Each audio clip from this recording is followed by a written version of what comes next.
तुम सो नहीं दात हटारो। कृष्ण सच्चे दरबार की जय, मैया भगवती की जय।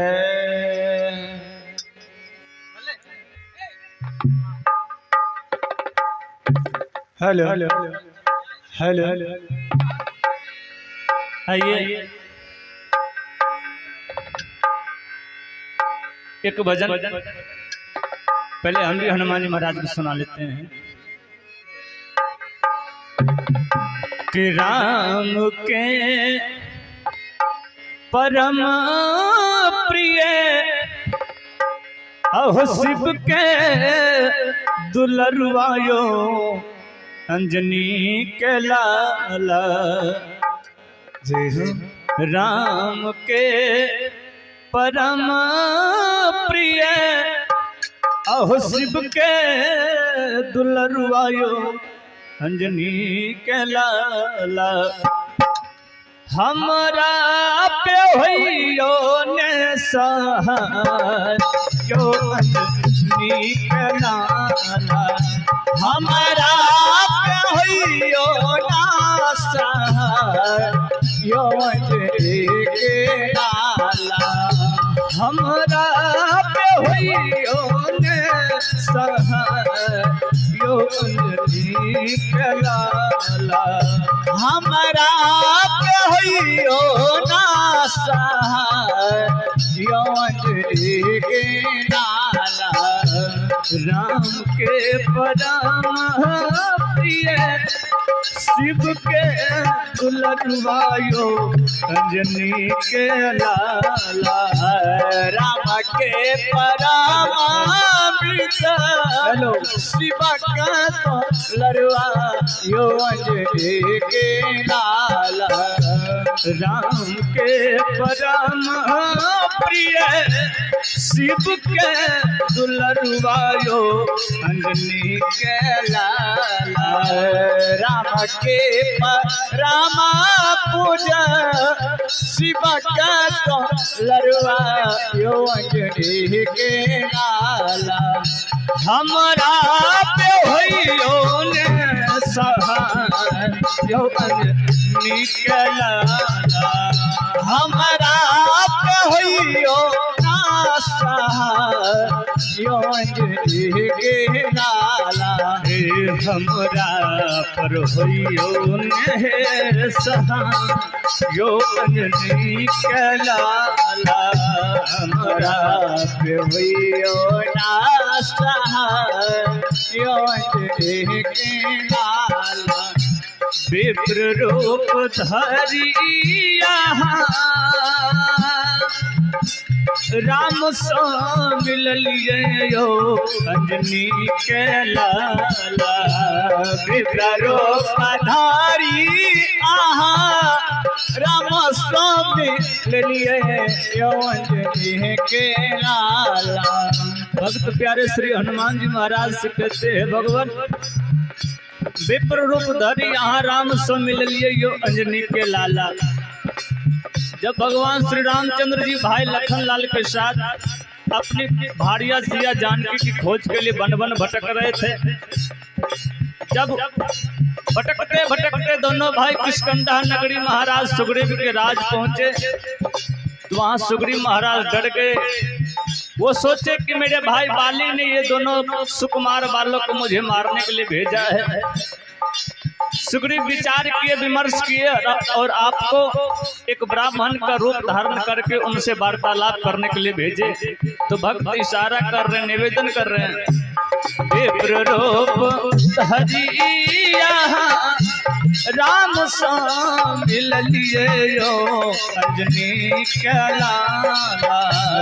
विप्र रूप धरि आहा राम सो मिलिए यो अंजनी के लाला।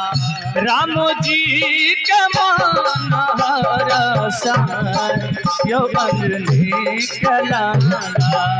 राम जी के मन हरसाय यो अंजनी के लाला।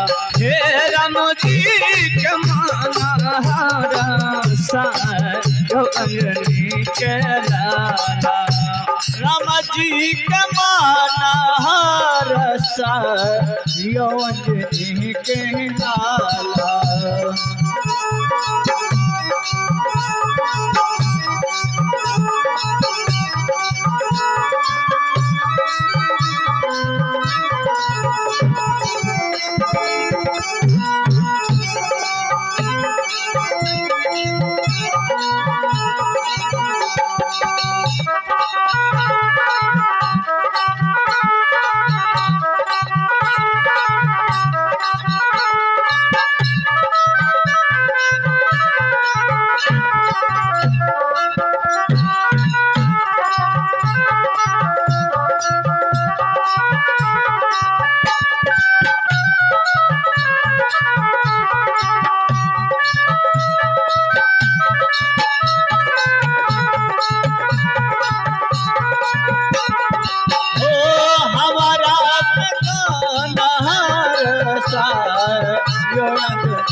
हमरा पर होइयो ने सह यो अंजनी के लाला हमरा पे होइयो ना सह यो अंजनी के लाला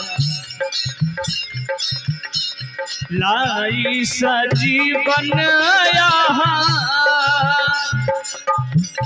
लखन जियलियो अंजनी के लाला लाए सजीवन मोटी लखन जियलियो अंजनी के लाला हो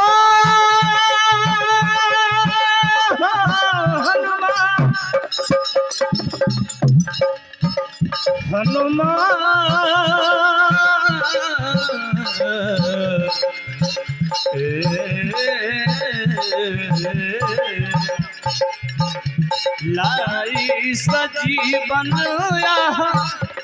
लखन जियलियो अंजनी के लाला लाए सजीवन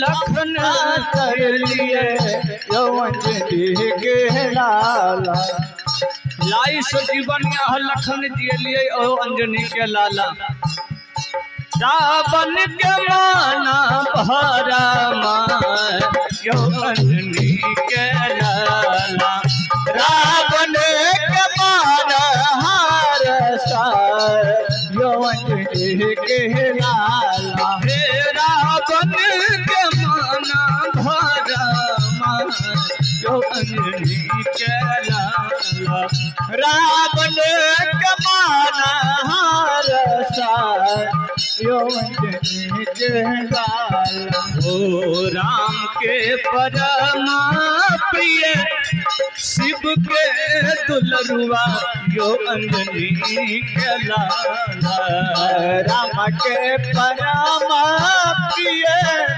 शिव के दुलरुआ यो अंजनी के लाला ए हमारा पे होइयो न सह यो अंजनी के लाला हमारा पे होइयो ना सहार यो अंजनी के लाला ए हमारा पे होइयो न सहार यो अंजनी के लाला हमारा पे होइयो न सहार यो अंजनी के लाला प्रेम से तुलसी दरबार की जय। हेलो।